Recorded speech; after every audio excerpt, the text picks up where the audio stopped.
Assalamualaikum warahmatullahi wabarakatuh. Nama saya Gial Novan Pratama, P 2018, jurusan Ilmu Administrasi Negara. Di sini saya akan menjelaskan metode dan distribusi sampel, cara penarikan sampel, analisis validitas data, analisis reliabilitas data. Metode dan distribusi sampel populasi adalah kumpulan dari semua kemungkinan orang-orang, benda-benda, dan ukuran yang menjadi objek perhatian atau kumpulan seluruh objek yang menjadi perhatian. Populasi yang terbatas, unsurnya terbatas berukuran N. Contoh, populasi bar. Populasi yang tidak terbatas, suatu populasi yang mengalami proses secara terus-menerus hingga ukuran N menjadi tidak terbatas perubahan nilainya. Contoh, penikmat musik Indonesia. Sampel suatu bagian dari populasi tertentu yang menjadi perhatian. Sampel probabilitas artinya suatu sampel yang dipilih sedemikian rupa dari populasi sehingga masing-masing anggota populasi memiliki probabilitas atau peluang yang sama menjadi disampelkan. Ada sampel non probabilitas, suatu sampel yang dipilih sedemikian rupa dari populasi sehingga setiap anggota tidak memiliki probabilitas atau peluang yang sama untuk dijadikan sampel. Cara penarikan sampel. Probability sampling adalah metode penarikan sampel yang memberikan kesempatan sama terhadap anggota populasi untuk menjadi sampel. Cara-caranya ada 3. Penarikan sampel acak sederhana. Pengambilan sampel dari populasi secara acak tanpa memperhatikan strata yang ada dalam populasi dan setiap anggota populasi memiliki kesempatan yang sama untuk dijadikan sampel. Penarikan sampel acak terstruktur dilakukan dengan membagi anggota populasi dalam beberapa subkelompok yang disebut strata. Suatu sampel dipilih dari masing-masing strata tersebut. Penarikan sampel cluster. Teknik memilih sampel dari kelompok unit yang kecil sebuah populasi yang relatif besar dan tersebar luas. Non-probability sampling. Tidak semua anggota populasi memiliki probabilitas yang sama untuk menjadikan sampel. Caranya ada 4. Penarikan sampel sistematis. Penarikan dikatakan sampel sistematis apabila setiap unsur atau anggota dalam populasi disusun dengan cara alfabetis dari besar kecil atau sebaliknya. Dipilih titik awal secara acak lalu setiap anggotanya kekal dari populasi dipilih sebagai sampel. Penarikan sampel kota. Pengambilan sampel dari populasi yang mempunyai ciri-ciri tertentu sampai jumlah atau kota yang diinginkan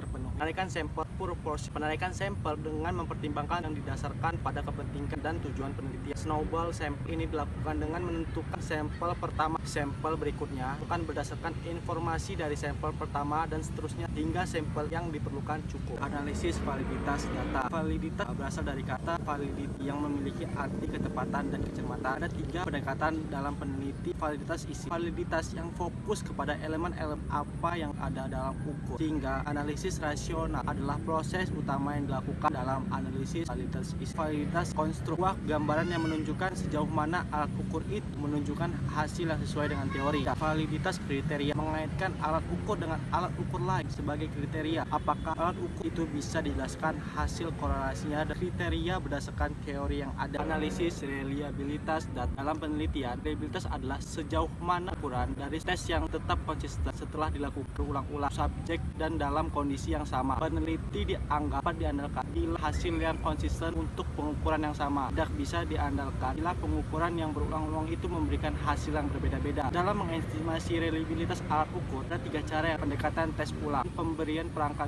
tes yang sama terhadap sekelompok subjek banyak 2 kali dengan selang waktu yang berbeda, yang artinya skor yang dihasilkan oleh tes yang sama akan menghasilkan skor tampak relatif sama. Pendekatan dengan tes paralel, double test, double trial. Sejak awal peneliti harus sudah menyusun 2 perangkat instrumen yang paralel yang disusun berdasarkan satu buah kisi-kisi. Pendekatan satu pengukuran, peneliti boleh hanya memiliki seperangkat instrumen dicoba 1 kali. Hasil dianalisis yaitu dengan cara membelah seluruh instrumen menjadi 2 sama besar. Cara yang diambil itulah soal bisa dengan membelah as dasar nomor ganjil genap, as dasar nomor awal akhir dan dengan cara undian.